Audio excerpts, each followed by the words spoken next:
have viewers from all over, so introduce yourself to the good people, please. All right. Hi, everybody. My name is Najuk Wer. I am a physician, a family medicine doctor. I just finished my training down here in Houston, Texas, and I will be starting out my first job as an attending physician in a couple of months here. So I'm originally from South Sudan. That's where I was born. Grew up in Ethiopia, which is right next door. And then we moved to the United States when I was about 5 years old, and I lived in Minnesota.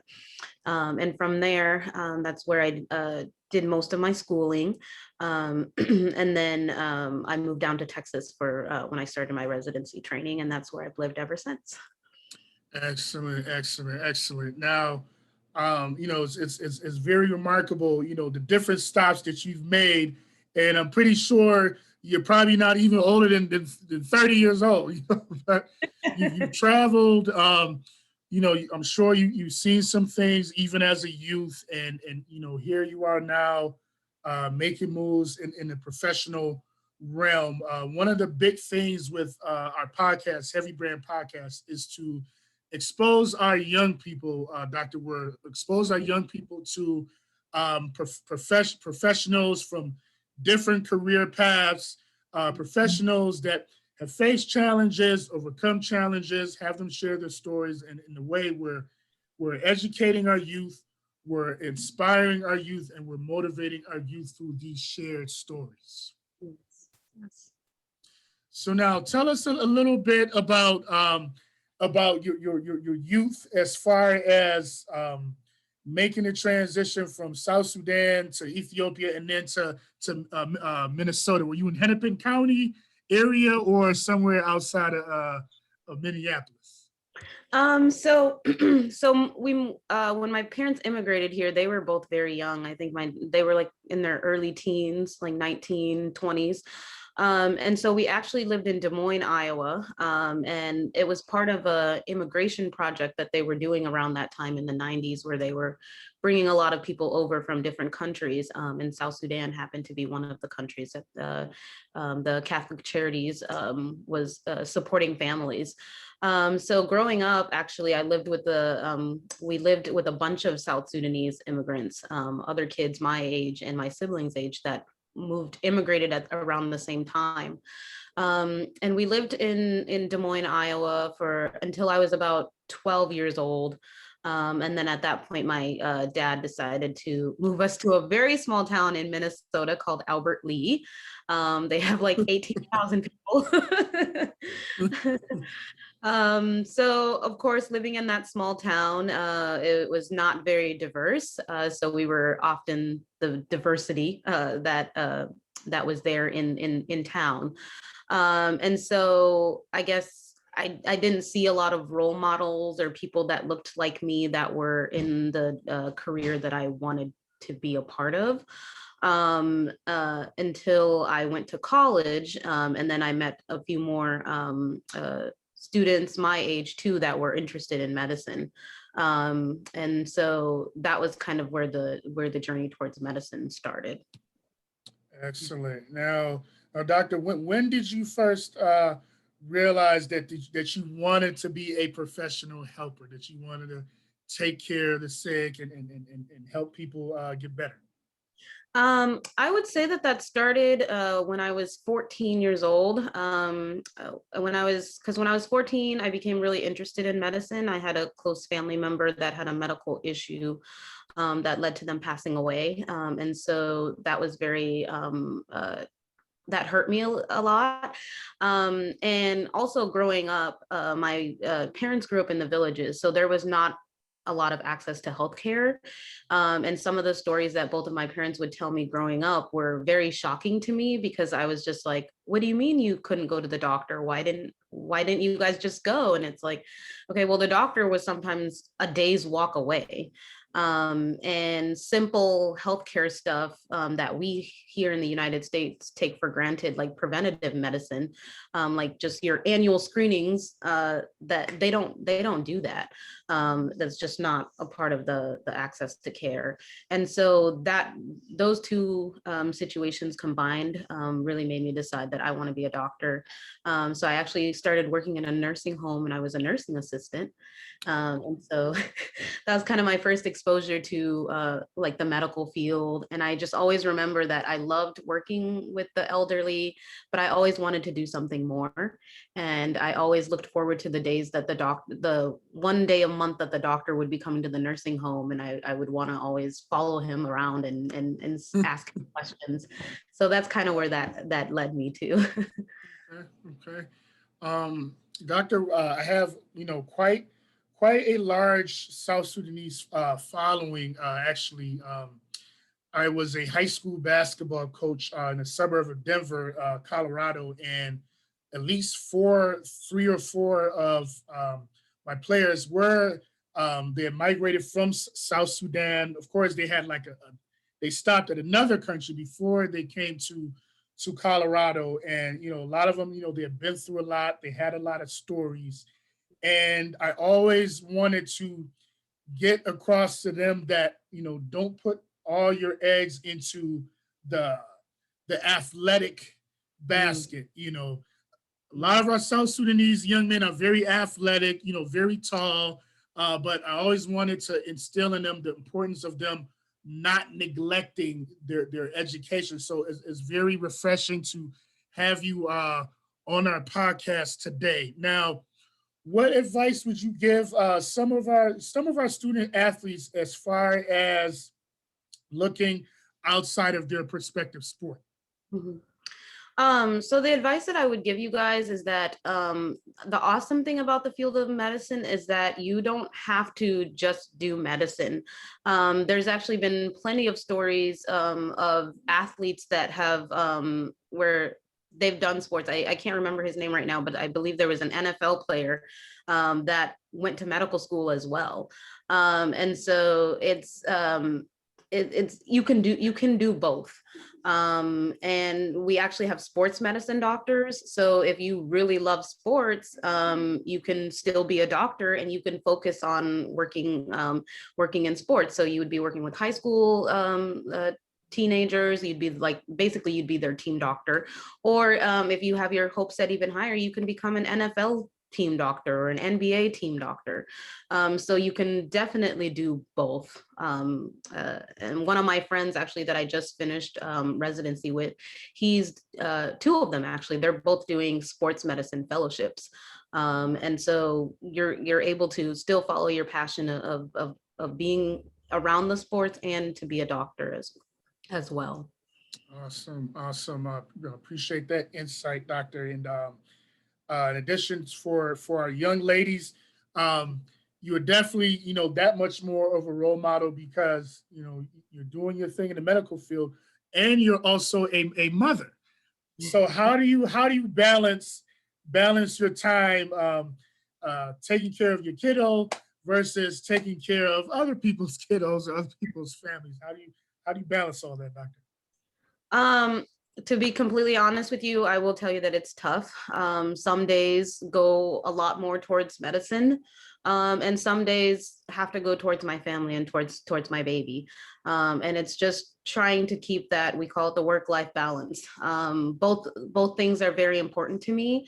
But at the end of the day, and I think throughout the pandemic, this is something that has kind of come out for me too, is that my family is extremely important to me.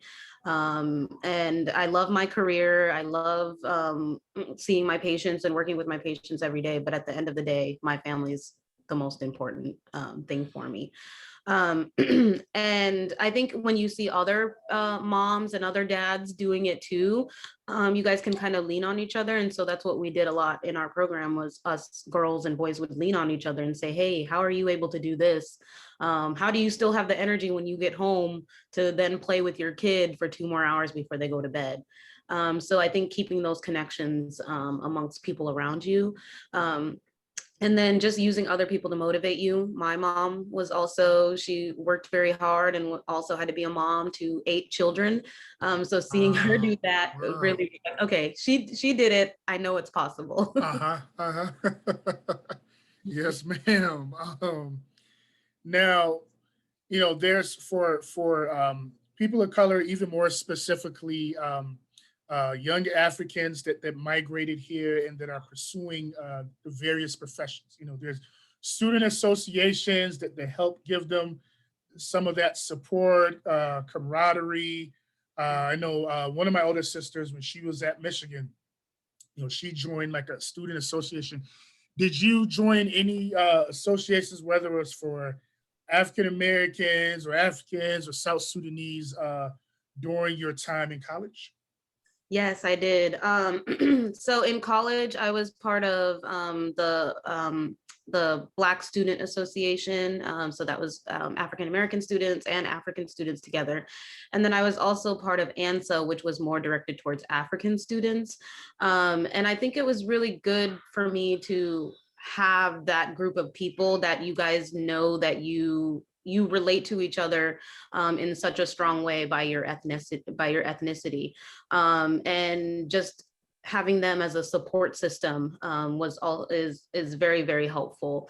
I was also part of a group at my my college called Linkages, which was a group that was put together so that students of color could stay in the sciences, because they saw that at the school, a lot of students of color would come in. They would have this dream of being in the sciences, chemistry, biology. And then by the time graduation came around, people would change their majors. And they were wondering, why was that happening? And I think a lot of it had to do with just the sciences are hard, and not having a mentor or not having someone that's gone through the same thing can make it even more difficult. So they try to set you, like the incoming first year students, they would put you together with like a second or third year college student that was also interested in the same science that you were, to kind of keep you guys together and keep you guys talking. And I would say that it worked a lot for a lot of my friends. The majority of us actually stayed in the sciences. One of my best friends, Andrea Howard, she just finished her PhD in chemistry. So and we were both part of that linkages program. So I think it's very helpful to join those associations if they're available at your school. Beautiful, beautiful. Doctor, a lot of Africans that have migrated here, their parents made sacrifices, and unfortunately, for some of us, we didn't get to say thank you to a mom or dad before they passed away. For you, if you had to, say thank you in so many words, how would you deliver that message to your parents for all the sacrifices that they made for you? So that this thing is really difficult for me because I actually lost my father during medical school. And it was during my 3rd year of medical school. He passed away from lymphoma. And so I always think back and I'm like, I just wish that he was here to see the completion. So he saw the beginning. He was there when I got my acceptance into medical school, and he was so happy for me, and so proud, because I think to our parents, for them, it's their success. And I always think back of, like you just said, the sacrifices that they made to get us where we are today. And there's no words that I can use that can describe that, or that would put it in a nice envelope, except just thank you. Thank you for taking that step. Thank you for being brave enough to leave your own country, to leave what you know behind, all in an effort to get me to a better life. And that's really what they did. And for them, for the majority of our parents, I think that better life was just basic, like they just wanted the basic necessities for us, right? To live in a place that we could be safe, where we didn't have to worry about war, we didn't have to worry about famine, we didn't have to worry about like drought or whatever. But for us, our big thank you could just be going beyond that, right? So they were trying to give us the basics, so we're going beyond that. So whether it's going to the NBA, whether it's just going to college and being the first person in your family to go to college, that's enough. Thank you, thank you for sharing that. Obviously, may your soul rest in peace. As you were talking, I was thinking of a young man. I know I had him on the show recently. He still lives in South Sudan, but he's the oldest of his siblings. His mom leaves for weeks at a time to go work in Uganda and then come back. And I'm just thinking of all the struggles that that some of our people go through, and the average person might take that for granted.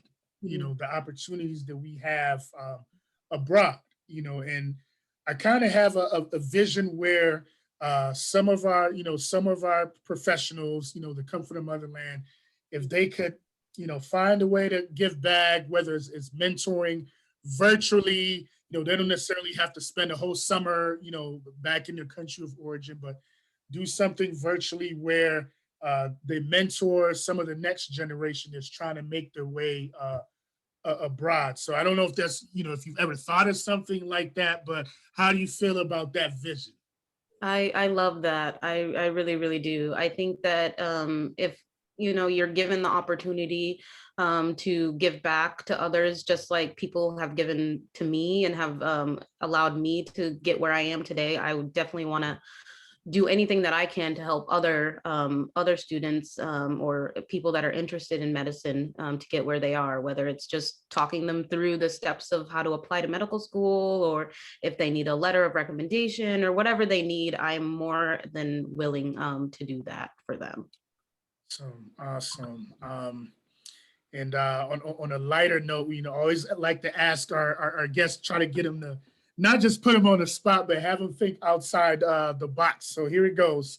So Dr. Weir, if they were to put out a book on your life story so far, they were to compile all the chapters so far, what would be the title of that book and why? Oh gosh. Put you on the spot. Yeah, it's putting me on the spot. Okay, let me think. Okay. Okay, this may sound cliche, but I would say the title of that book would be Just Keep Going. And the reason why I say that is because obstacles may come in your way. The road to success is not going to be a nice paved road for you. It may require you jumping through hoops. It may require you going underneath tunnels, things that you just did not imagine, but you just have to keep going until you get to that final destination. And especially medicine itself, it's delayed gratification. You don't just, it's not just something where, okay, you do this for a year and then all of a sudden here you are at the end of the journey. I mean, I did 4 years of 4 years of college, then I did 4 years of medical school, and then 3 years of residency training, and I'm now finally finished with that. So I would just say, just keep going. Awesome. Dr. Weir, I want to thank you for hopping on this podcast. And, we get a lot of athletes on the show, but without getting other non-athletes on the show, we don't provide the full picture. It was definitely a relief when you said yes to coming on the podcast. I was really anticipating this episode. Thank you so much for taking time to hop on this platform. Thank you, Doctor. Thank you so much for having me. I really, truly appreciate it. This is an amazing podcast. I'm so happy that you're doing this, and I hope you continue to do it. And if you guys ever need anything, please let me know. I will be more than happy to help. Thank you, Dr. Weir. We shall meet again. Yes, we shall. Take care. All right, you too. Bye-bye.